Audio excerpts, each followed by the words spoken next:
Good morning दोस्तों, नमस्ते। Welcome back to my channel. मैं कविता आप सभी का स्वागत करती हूँ आपके अपने चैनल काव्यशाला अकेडमी पर। जैसा कि आप सबको पता ही है कि अभी बाल गोविंद भगत की वीडियोस की सीरीज़ चल रही है, जिसमें हमने अब तक 2 पदों को जो फर्स्ट 2 पैराग्राफ है ना उनको कंप्लीट कर लिया है और आज हम नेक्स्ट पैराग्राफ की ओर बढ़ने वाले हैं। तो चलिए शुरू करते हैं। इन सब के ऊपर मैं तो मुग्ध था। लेखक कहते हैं कि उनके इसी व्यवहार पे मुग्ध था। मुग्ध मतलब क्या होता है? प्रसन्न था, ठीक है, उनसे अट्रैक्ट था। उनके मधुर गान पर जो सदा सर्वदा ही सुनने को मिलते थे। मधुर गान यानी कि वो गीत गाया करते थे। कबीर के पदों को वो गीतों में जो है ढाल कर गीत गाया करते थे। कौन? बाल गोविंद भगत। और कबीर जो हमारे लेखक हैं वो कहते मैं उनकी इसी भाव भंगिमा पर, उनके इसी मधुर गान पर क्या था? फिदा था, मुग्ध था। कबीर के वे सीधे साधे पद जो उनके कंठ से निकल कर सजीव हो उठते थे। लेखक कहते हैं कि कबीर जी के जो सीधे साधे से पद हैं वो जब बाल गोविंद भगत गाते थे तो लगता था कि एक एक पद सजीव यानी कि जीवित हो उठा है, ठीक है, सबको जीवन मिल गया हो। आषाढ़ की रिमझिम है, समूचा गांव खेतों में उतर पड़ा है। कहीं हल चल रहे हैं, कहीं रोपनी हो रही है। धान के पानी भरे खेतों में बच्चे उछल रहे हैं। देखिए दोस्तों, अब जो बाल गोविंद भगत है ना, उस चैप्टर में आपने महसूस किया होगा, अगर आपने सही से इसको पढ़ा होगा, तो इसमें चारों ऋतुओं का जो है चर्चा किया गया है। लेखक ने चारों ऋतुओं को सम्मिलित करते हुए बाल गोविंद भगत के चारों ऋतुओं में होने वाली उनकी जो जीवन की जो क्रियाकलाप थे ना, उन सबको समझाने का कोशिश किया। तो सबसे पहले उन्होंने किस ऋतु को उठाया है? आषाढ़, यानी कि बारिश का जो समय है, ठीक है। आप सभी जानते हो कि बारिश के समय में गाँव का मौसम, गाँव का जो माहौल होता है वो बड़ा खुशनुमा होता है, क्योंकि बहुत सारे खेतों में बीज बोए जाते हैं, ठीक है।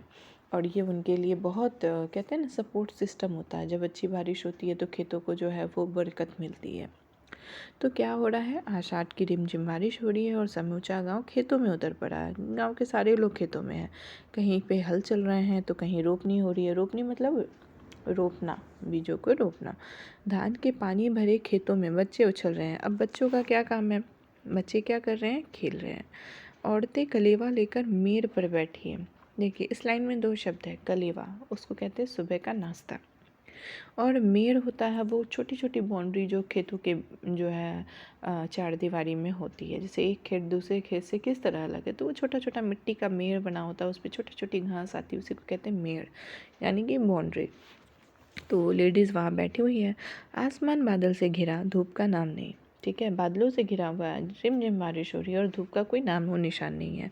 ठंडी पुरवाई चल रही है। देखिए पूरब से आने वाली हवा को कहते हैं पुरवाई। तो ठंडी ठंडी हवा भी चल रही है। ऐसे ही समय में आपके कानों में एक स्वर तरंग झंकार सी कर उठी।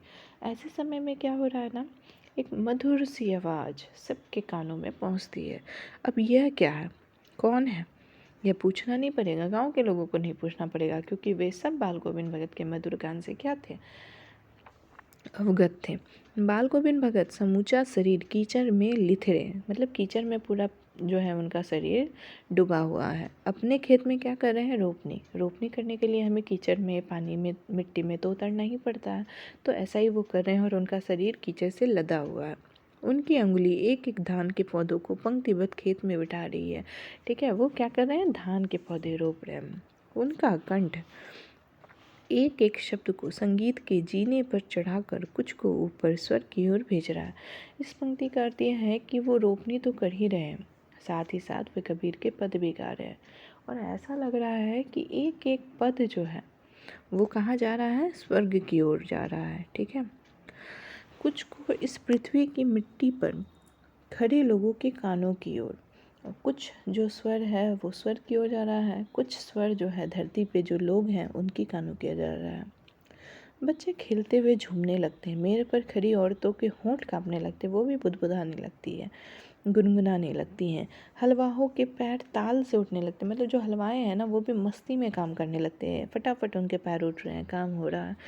रोपनी करने वालों की उंगलियां एक अजीब क्रम से चलने लगती है, मतलब फटाफट चलने लगती है, ठीक है। बाल गोविंद भगत का यह संगीत है या जादू?